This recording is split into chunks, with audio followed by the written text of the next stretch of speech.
We know that Google is tracking us. We agree to it when we set up our phones. So we wanted to figure out what exactly Google is learning about us throughout the day. So here's what we're going to do. We have two identical phones. The only difference between these two phones is this one is in airplane mode.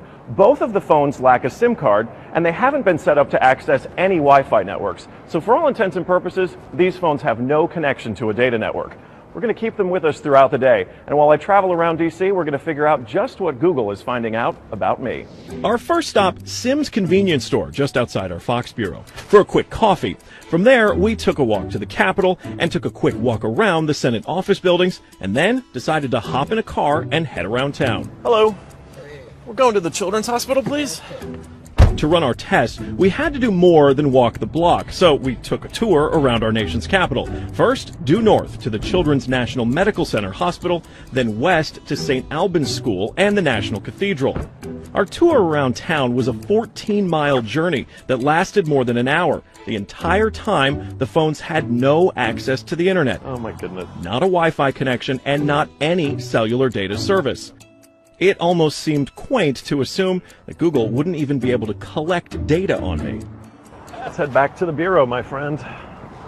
Oh, that church is beautiful. Google's business model is simple. Collect data on its users and then use that data to sell targeted ads. It's a business model called surveillance capitalism. But does that critical data collection work even when your phones aren't connected? So we're back here at our Fox Bureau in DC, and we've got both of our phones exactly how we left with them. The only difference, really, I snapped a couple of bad selfies at the National Cathedral. But otherwise, they have stayed in my pocket for the entire day. So let's find out what they know.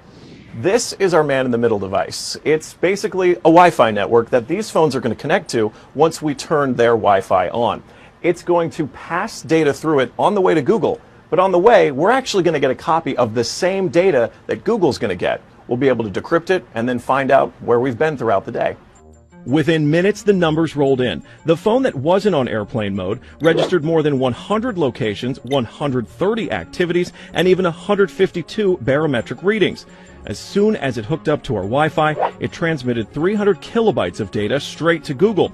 The phone even logged our exact locations, tracking us all around town, the Capitol, the hospital, the school, and the cathedral. Now you may notice what's missing here is the exact route that we took, but it got that data too. It knows when I got out of the car. The metadata has a time log down to the very second, tracking everything when they think that you're walking, riding, and yes, even getting out of the car. Okay, so you're thinking, this isn't a big deal. I'll just put my phone in airplane mode. Yeah, we thought of that too. This is the other phone that we had with us that no SIM card also remained in airplane mode the entire time.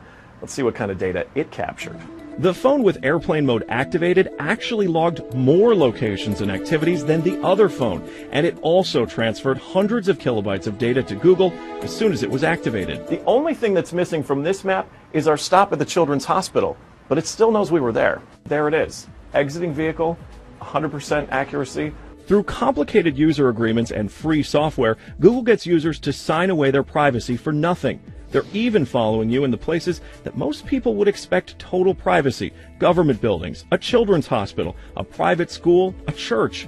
Every move you make, every step you take, Google is watching you. My own view on most of this sort of extremist things, as well as fake news in general, is that it's essentially a ranking problem. Right? We're very good at detecting what's the most relevant and what's the least relevant. It should be possible for computers to detect malicious, misleading, and incorrect information and essentially have you not see it.